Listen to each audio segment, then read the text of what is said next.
My name is Ferry Zandvliet. I'm from Rotterdam in the Netherlands. I'm not from France. Everybody thinks I'm from Paris.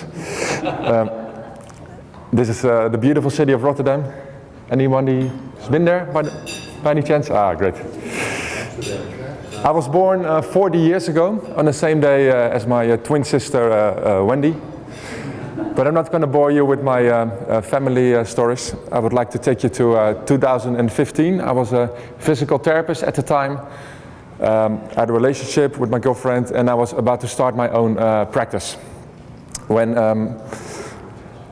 these guys asked me to go on a road trip with them to Paris to see, to go to a rock concert of the Eagles of Death Metal, a band from California. And they're not as bad as they sound, by the way. It's very easy rock and roll music. It's been 3.5 years already. It was a Friday, the 13th, November 2015. These are all, oh, something's happening here.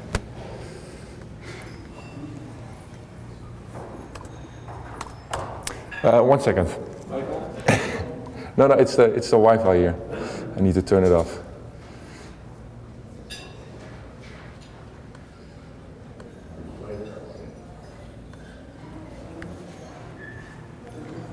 Yeah, there we go. It's been 3.5 years already. It was Friday the 13th, November 2015. These are all photos I took that day.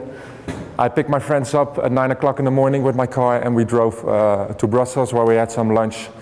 And it must been around 5:30 when we arrived at the city of Paris. We immediately dropped our bags off in the hotel and went straight to a bar to have some nice pre-rock show beers. A rock show that was being held in quite a famous theater in the center of Paris, the Bataclan Theater. Beautiful building. Inside it has a bit of a Moulin Rouge kind of vibe. There are a lot of red curtains on the wall. And it fits approximately 1,200 people, more or less. It was a sold-out concert.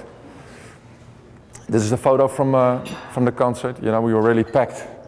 In any sold-out concert, you know, you stand packed on top of each other.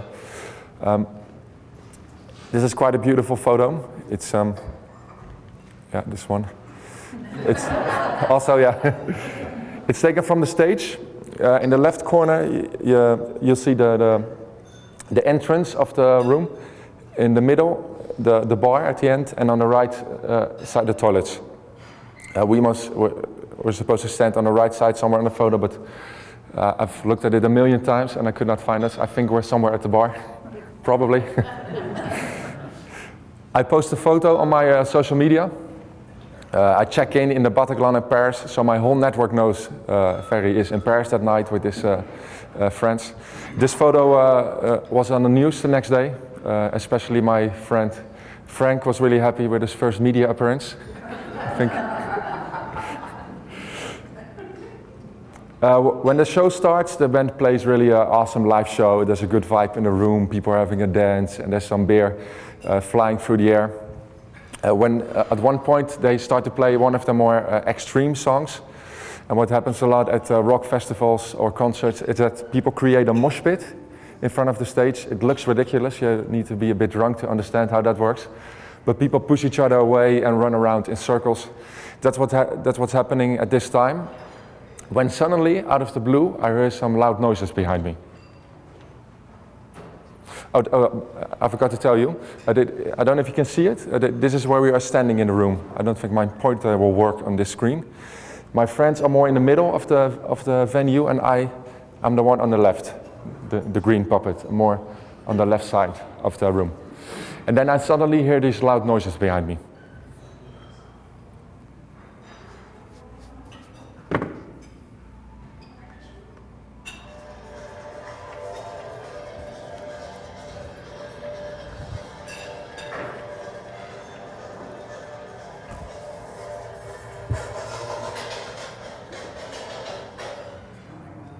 I remember hearing these noises behind me, and my first response is that it's coming from the speakers that are hanging in the air.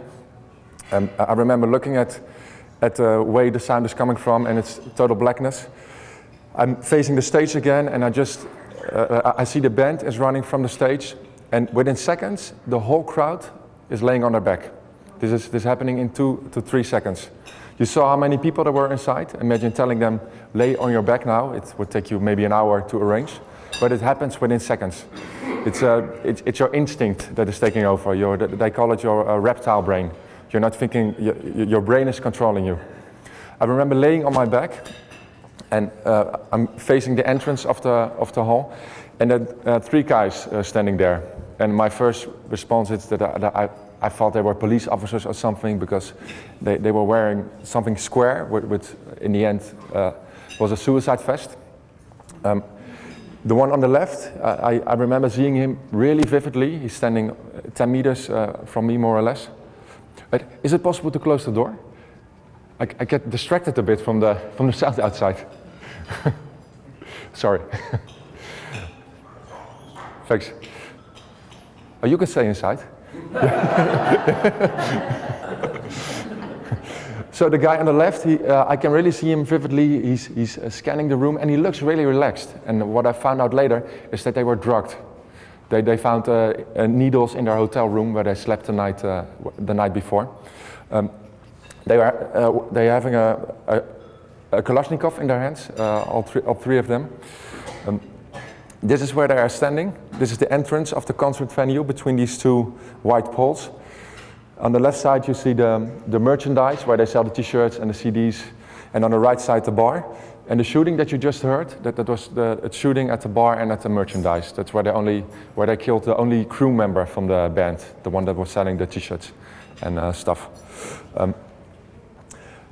At this point, they all pointing their Kalashnikov at the spot where I'm laying, and they start shooting.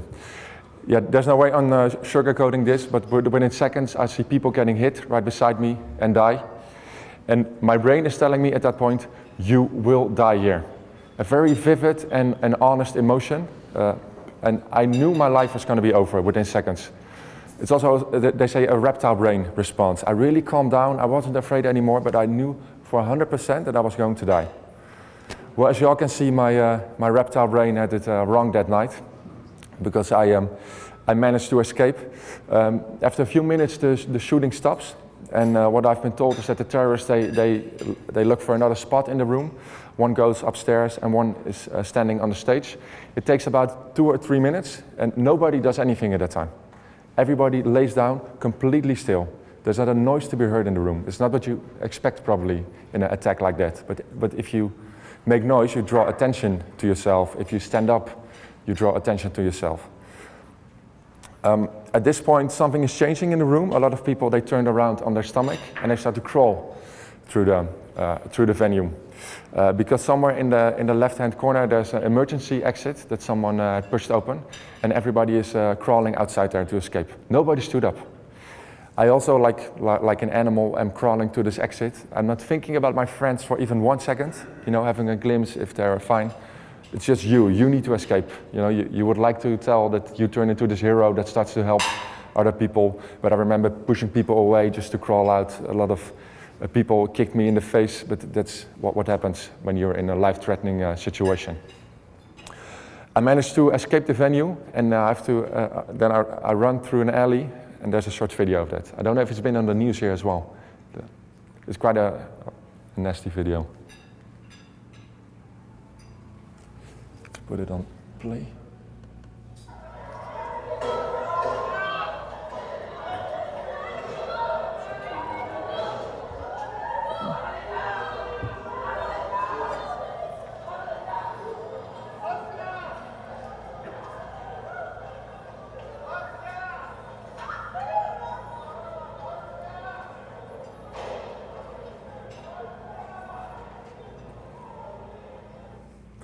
You could still hear them shooting inside. I remember running out, and I thought I need to get as far away from the venue as I can.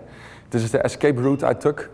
The upper arrow is the spot from the video. I run about 300 or 400 meters with 4 other French guys, and we run straight into this bar. And it's a Friday night, people are having a drink, and they have no idea what's going on in the neighborhood. And we storm immediately into the kitchen, which is a bit weird in a restaurant on a Friday night. The head chef almost kicks us out of the kitchen when someone is screaming in France that there's an attack in the neighborhood and that there also is shooting outside, because there were several attacks apparently in the area. Because I remember running out And there were people coming from other directions also screaming, and I had no idea what was happening. I felt like I walked into this war zone all of a sudden. Because imagine that 10 minutes before I was having a beer and a dance, and suddenly it's war. You have no idea what's happening. It's all going way too fast to comprehend. In this bar, it's the first moment that I catch my breath, and I think about my other 3 friends. And then I'm gonna make 3 really weird phone calls. I was calling my friends to see if they were alive. Well, they survived all as well. This is the first, I'm sorry for the curse words that are in here. This is the first contact I have through the WhatsApp messenger with Frank, one of my friends. He's also, he's fine. He hid out in the alley. He rang the doorbell by some people who took him in.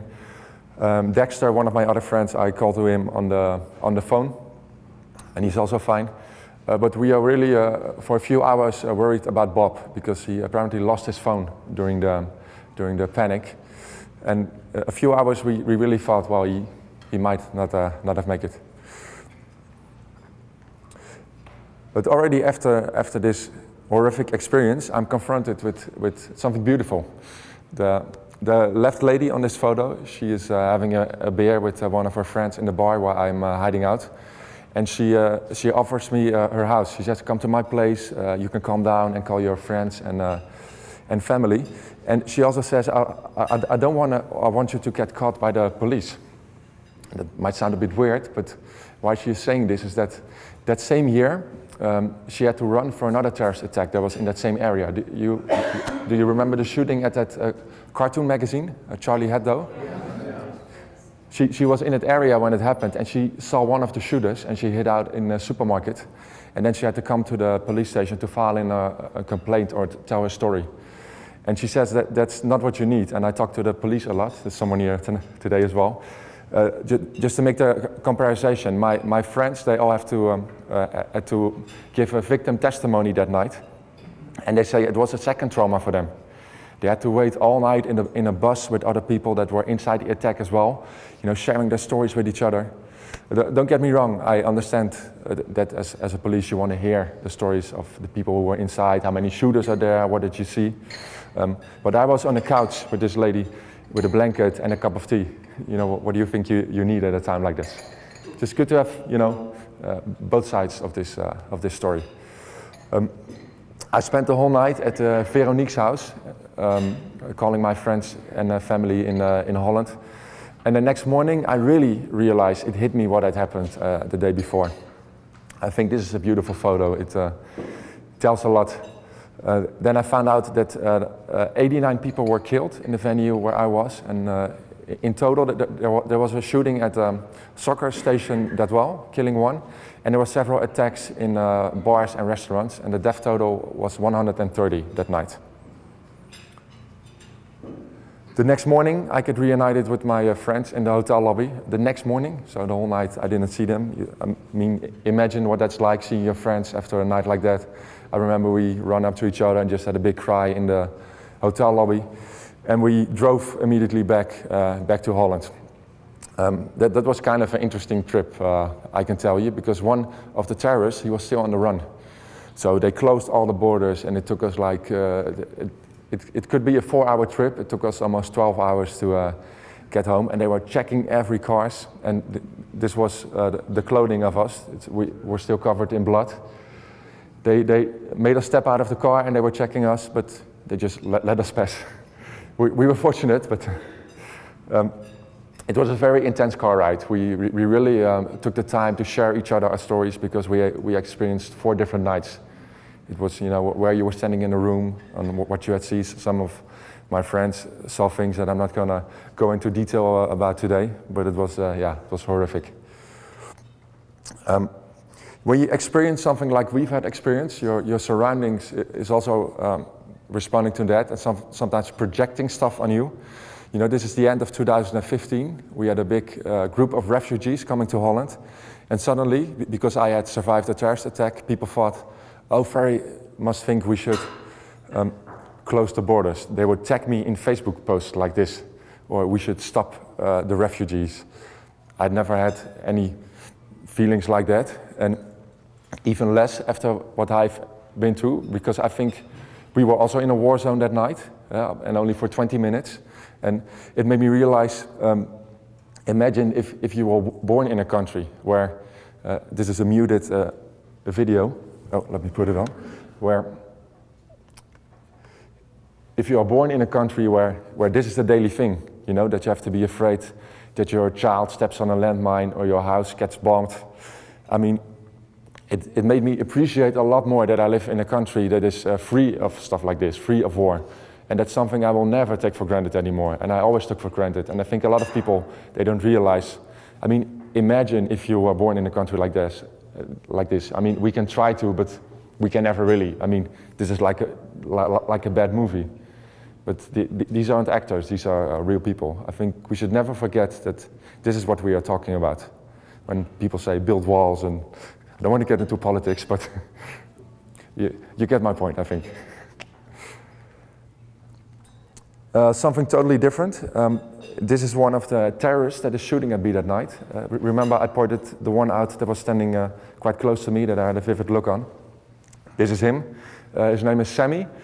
And what I've been told is that he was brought up in a really good environment, really wealthy family. His father was a famous movie maker who traveled all over the world, spoke more than 5 languages. But he suddenly saw a change in his son's behavior when he turned 25. He suddenly let his beard grow, and he went to the mosque 3 times a day, which he never did before. And he was all day on his computer, listening to preachers. And he was also talking to his parents and his sisters that they weren't good Muslims because his mother wasn't wearing a scarf, right? Is the right word for it? Scarf. And he would never said anything about that before, but he was getting into mixed with the wrong crowd apparently. And that night he is standing in front of me in the Bataclan, shooting at me. Can you blame the parents for this? I personally think not. I hope a lot of you agree with me. Another kind of interesting thing to tell about this is that a year and a half ago, I went to his house. I mean, he blew himself up that night in the Bataclan, but I visited his family. I have a video that I'm having a chat with his father. I will show you now.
Yeah, I felt really, really bad for him. Not only did he lose his son, but a lot of people were blaming him for what his son had done.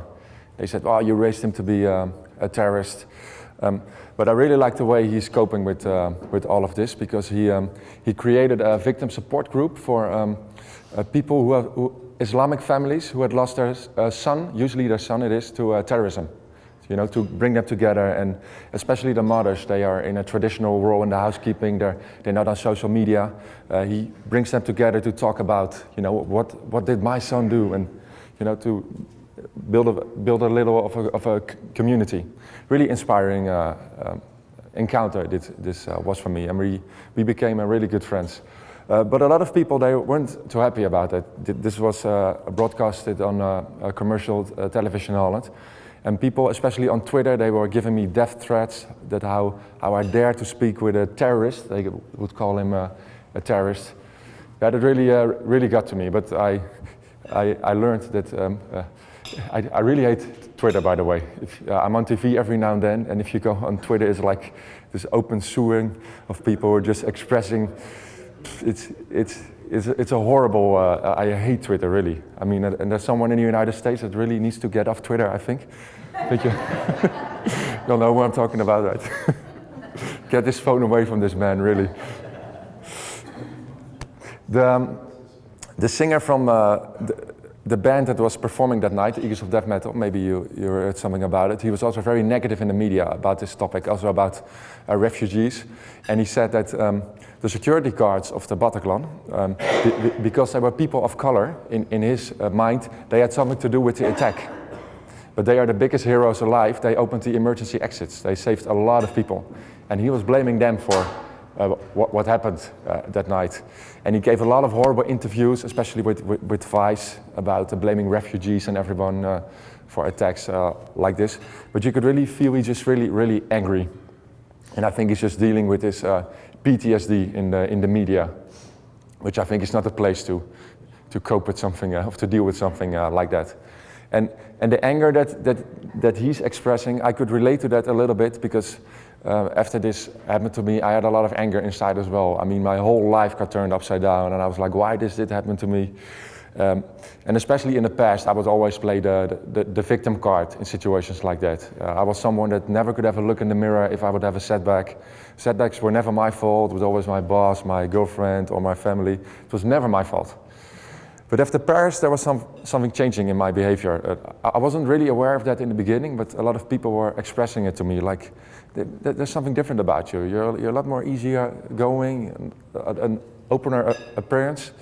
And I think it happened that night in Paris, you know, after almost being shot and being confronted with the best that mankind has to offer. I always say my refugee hideout was at Veronique's place, the couch with a blanket and a cup of tea, and she triggered something in my mind, because suddenly I was a lot more open to my environment, and my environment also opened up to me. And that's a funny thing that I realize now, that your social environment is usually a reflection of who you are. Because suddenly I would have conversations like this, and this is a message from one of my best friends who would never say something like that to me. But it's nice if you open up, then the world is opening up to you. I only have positive people now in my surroundings. I usually, in the past, only complaining people, because that's what kind of person I was. So I always ask the crowd, if you have a lot of complaining people in your surroundings, have a look in the mirror tonight. I don't say it's true, but I'm just kidding.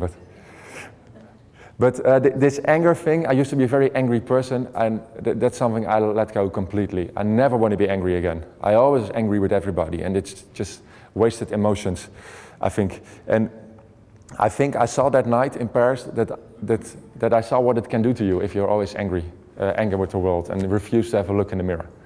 I don't know if it's the case with them, but I like that thought. Anger is a wasted emotion, but also fear, I think. Because a week after the attack, I already went to a concert again.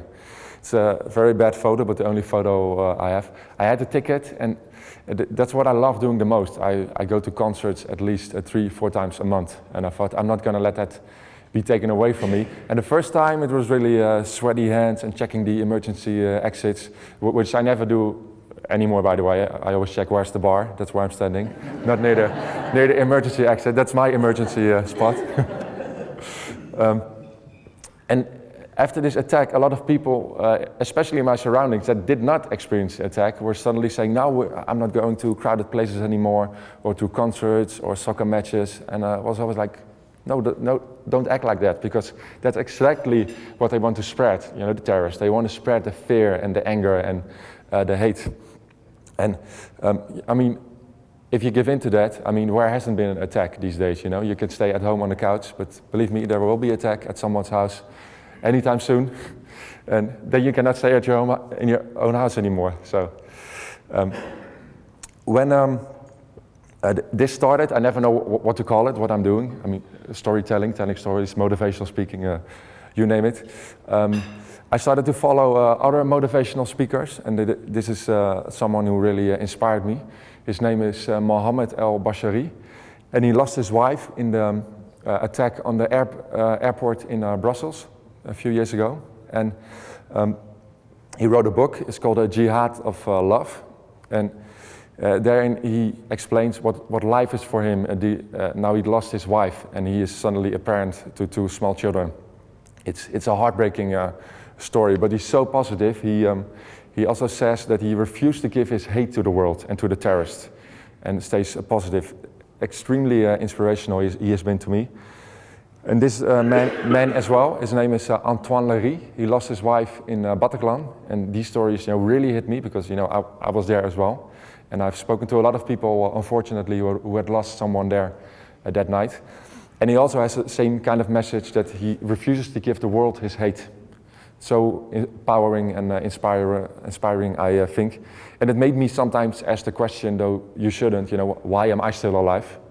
You do that every now and then. And that's what I like to express to you guys today as well, that I'm really thankful that I'm standing here I would never thought this night would bring me to Las Vegas, to the Rotary Summerlin. We were talking about it yesterday. Yeah, it's amazing. I'm talking to the most diverse crowds. I also talk to the little ones in the schools, and it's more a toned down story about how do you deal with negativity and setbacks.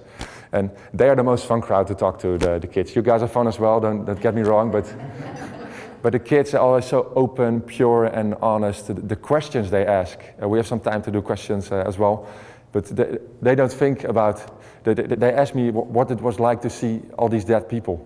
I mean, a normal adult would not ask that because I'm not going to ask that question, but they just want to know and they ask you.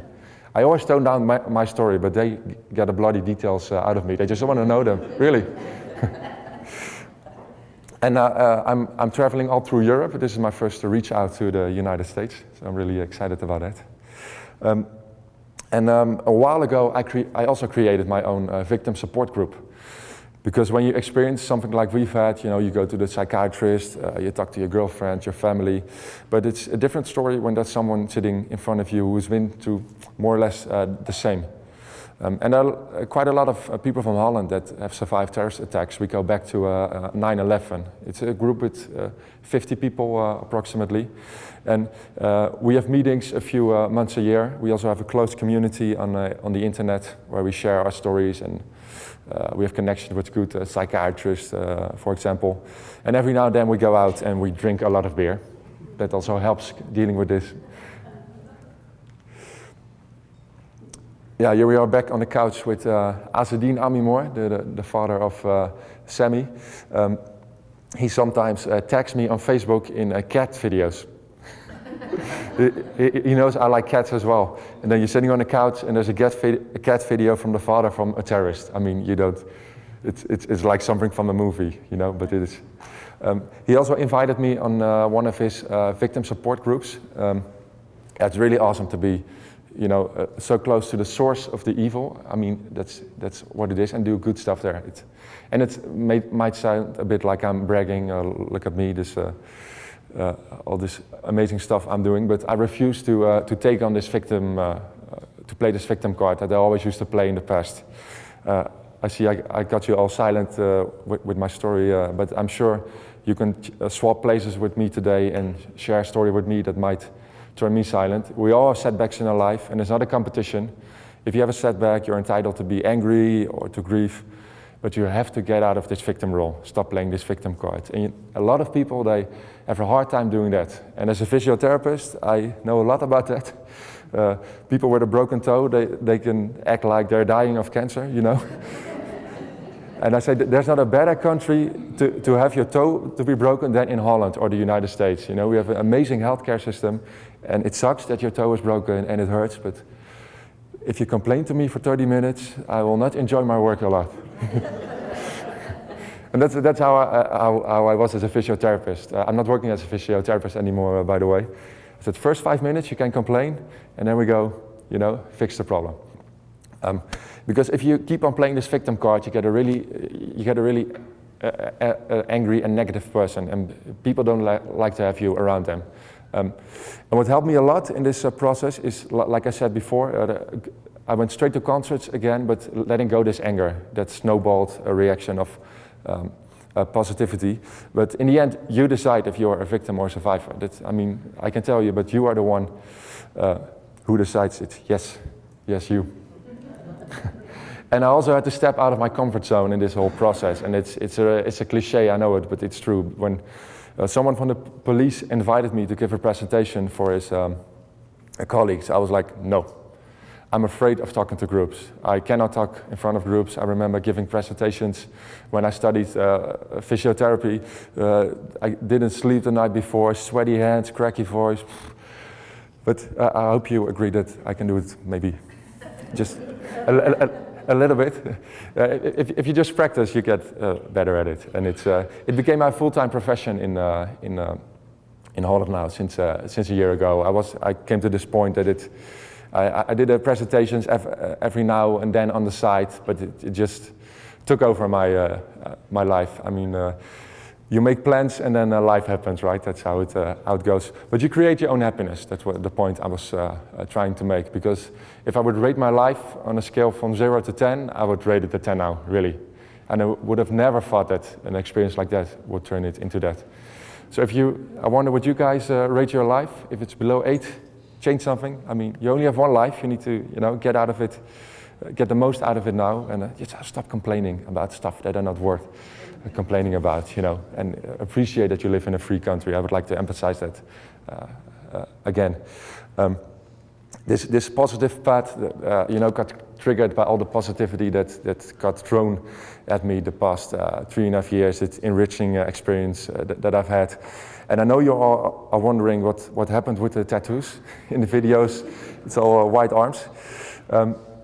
We were on TV a few days after the attack on a big talk show, and then I got this message from a girl with her own tattoo shop. If I wanted a tattoo as a remembrance of what happened that night. And this was my first tattoo. Small one, yeah. Yeah, once you start, it's please, it's a painful hobby, painfully expensive as well, by the way. But it resembles my second chance in life, a tree of life, not more than that. I'm not a walking terrorist memorial, by the way. These are all just things I like. We also met the band a year and a half ago.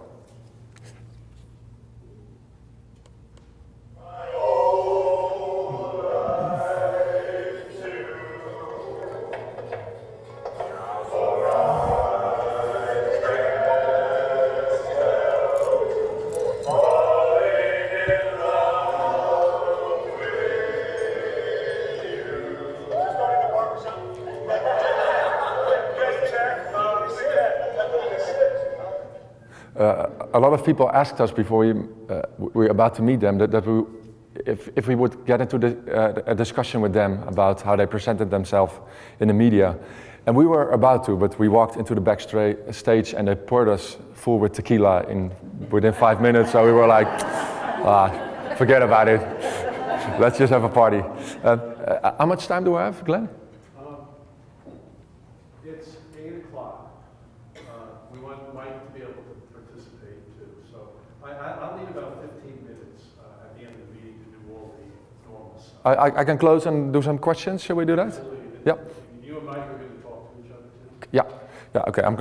I'm gonna close the talk. I want to point out this lady again, Veronique, who confronted me with the best that mankind has to offer after almost being shot to death.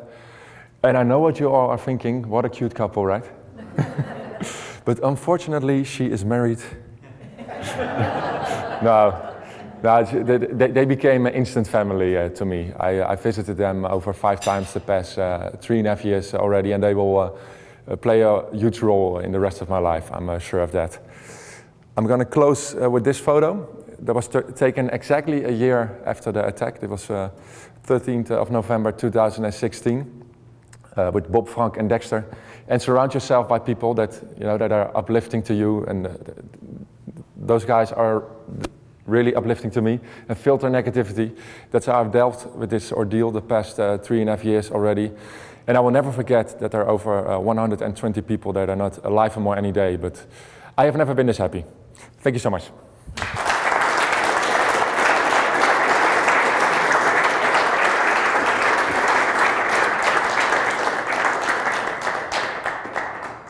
Any questions? Thank you so much for coming to the United States. Thanks. Did any writing, reflection, or journaling help you in your recovery? Yes, a lot. I thought we had a chat about that last night. I was writing a book, but I didn't know I was writing one. Yeah, it really helped me, yeah. And I still do it every day. Before I go to sleep, I reflect and I rate my day. Yesterday was a 9, right? I said, yeah. Yeah, that really helped, yeah. Yeah. Did the families of these terrorists ever apologize for what happened at all when you met with them? No, but I don't think they should, because I don't think they are to blame. My father had the same question, because he had the feeling that the father of the terrorist should have said sorry. And then I said to my father, well, should you apologize for all the shitty things I've done in my life? I mean, please don't. I mean, you don't even know half of it. So no, I wasn't looking for an apology whatsoever. It didn't even cross my mind that he should have apologized. Did they show any remorse for you at all? Of course, yeah. People that murdered? Of course, yeah. Imagine how he feels that his son did that. Yeah, I could really tell that I could feel it, but he didn't need to say it to me. I wasn't looking for that. Just from the father's perspective, and I think you made a very good point. He didn't know why or what was happening, but did he ever find out what kind of caused that turn in his son, or did he have a guess at what he thought caused it? He through internet he got connected with the wrong crowd, so to speak. Mm-hmm. He was suddenly spending the whole day upstairs in his room on the internet, checking out videos and Muslim preachers. Mm-hmm. So it's a guess for him as well, because he left. He went to Syria, his son. So then he lost track of him. He even went to Syria to find him when he found out about that. Yeah, I could fill a whole presentation about that progress. And he's now, the father is trying to educate the world by sharing his son's story. You know, showing that he was a really sweet and innocent boy, and that turned into a terrorist. You know, and he's particularly sharing it with the Muslim community, because they're more vulnerable for radicalization. You know, it's a fact. So he's also not playing the victim card. He's trying to see what can I do to prevent this in the future, and I really like that about them. You mentioned during the ordeal with the drugs and the needles, and they were drugged up. Yeah. How did that come out to the public? How did you learn about it? I think they found out at what hotel room they were staying before they committed the attack, and they found that stuff in their hotel room, I've been told. Because I think if you would do something like this, it's impossible when you're clearly thinking. I think you need to be drugged out a bit, I think. So it's amazing your art, and that it's not surprising that you were into health before and a different kind of health now. Yeah. But part of the grieving process is anger, and I'm wondering why some people must stay there, and you must have been incredibly angry at one point. And sure. How did you express it, healthfully or not, and how did you escape that? Well, how I escaped it was that, like I said in the beginning, that a lot of people were starting to project stuff on me, and I thought, I'm not going to go on that road, because then I will slip into this downward spiral of anger and negativity. So it made me actually turn into the other direction, because everybody around me was getting really angry. Well, I was the one who had been in the attack. And I think it was like a natural response for me. And of course, in the beginning, I was angry. I broke up with my girlfriend after 2 weeks because of course she wanted to see me every day, but I was like, no, leave me alone. I want to go to the pub with my friends, and I didn't want to see my family because they were all crying and grieving, and really selfish in the beginning, pushing a lot of people away from me. And I don't know, something happened in but it already happened that night in Paris. Something I told you when I met that amazing family. It wasn't a choice in the beginning, but it was a feeling, and in the end, it was a choice. You were sharing that you had periodic panic attacks. Yeah, I had major PTSD, post-traumatic stress disorder, and for almost 2 years. And I would wake up every day out of the most horrific nightmare that you would ever have in your life, like a horror movie, panic attacks during the day. And then you're a physical therapist. You know, every 30 minutes there's someone coming to you with a problem. And you were like, I need to be fixed, you know. And that was tough. That was tough. PTSD is, it's tough to deal with. And as a civilian, there's not a lot of people know about it. Back then, I never heard about PTSD. It's getting out there a lot more now, I think. And also, it was a police disease, police-related disease more. And now I'm sharing my story to victim support groups as well, to share how do you need to deal with PTSD, like journaling, mindfulness, going to the gym, drink a lot of beer every now and then. But keep on talking about it, because if there's one thing that you shouldn't do with PTSD, is don't talk. And one of my friends, he didn't talk, and he's still at home. He's not working to this day. You need to talk about this if you've experienced something like this, a lot. And I like to talk, but I think you figured that all out. Where? Oh, sure. Yeah. One, two. Last one. I'm assuming that the French intelligence or their law enforcement of some sort must have interviewed you in depth about No. what happened. No. They didn't? No. They interviewed my friends because they were close to the venue that night, and but they never got in contact with me afterwards. But you must imagine there's obviously a protocol when there's a terrorist attack, but it was chaos that night. The first bomb went off at the soccer stadium, so everybody went there, and then suddenly they had an attack in the middle of the center. So it was chaos everywhere. My friends also said that when they got interviewed that night, it was a chaotic scene. So I think a lot of people slipped through I was happy, to be honest. But I did file a victim complaint report in Holland afterwards. And I think they might have sent it to friends. I'm not sure about that, to be honest. Thanks. I think I will pass the mic now. Okay. Yeah? Thank you all. Thanks.